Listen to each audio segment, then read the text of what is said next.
Hi everyone, welcome to this very special webinar. My name is Jonathan Bosco. I'm a choreographer, creative producer, and AV IT engineer based out of San Diego.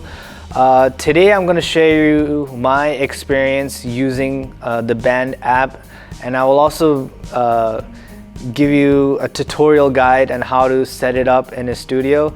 This is for dance studio owners or dance teachers or choreographers that are running a business, especially with this current outbreak, and trying to figure out how to do their dance classes through online.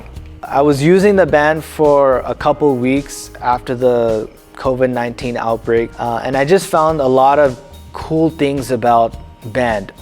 So I integrated Band to conduct classes. So why Band? As I told you, it's obviously the #1 communication leader for everything. It keeps everything private. I like it. It's easy, it's user-friendly, simple setup, and you can do a lot of cool features. It's like your whole dance into an app, which is fantastic.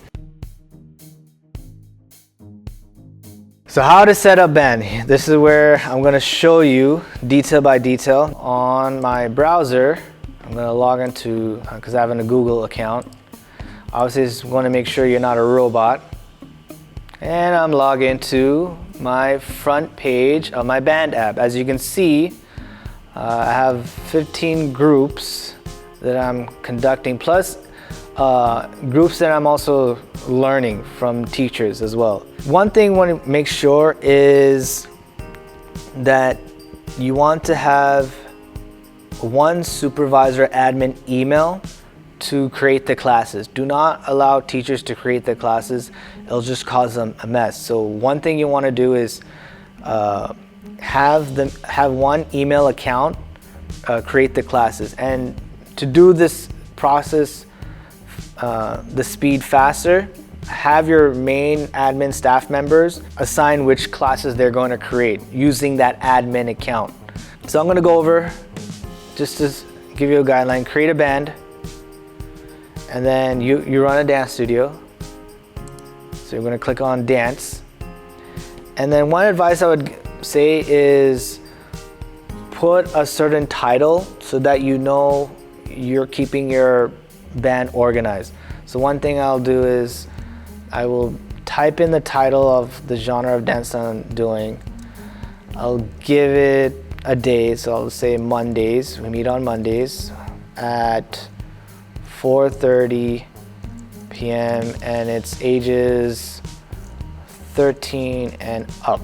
And you can put the level if it's advanced or beginners.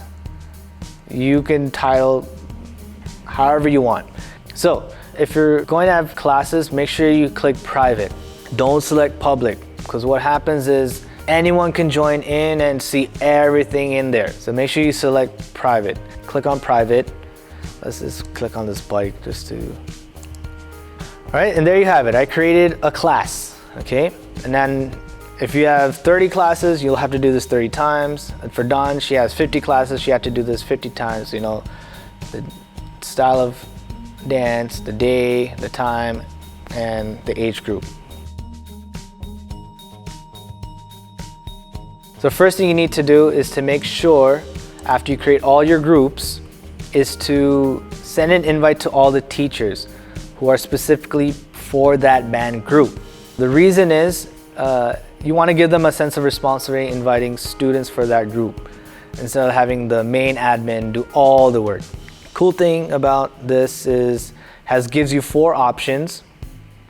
You can do share invite with URL. If you click on it, it gives you a link. So you can copy the link or highlight the link, and you can email parents who are signed up for that class, students who are signed up for that class. So you can send out the email that way. Or if you already created your Band with members, you can just select a class and then you can select your members who also signed up for that class. You can send them an invite through that. Or you can give them a creative code, and it also gives you details on how to do it. And it gives you 48 hours to input that code. They will need to make sure they remember the number and the word. One last thing, the QR code.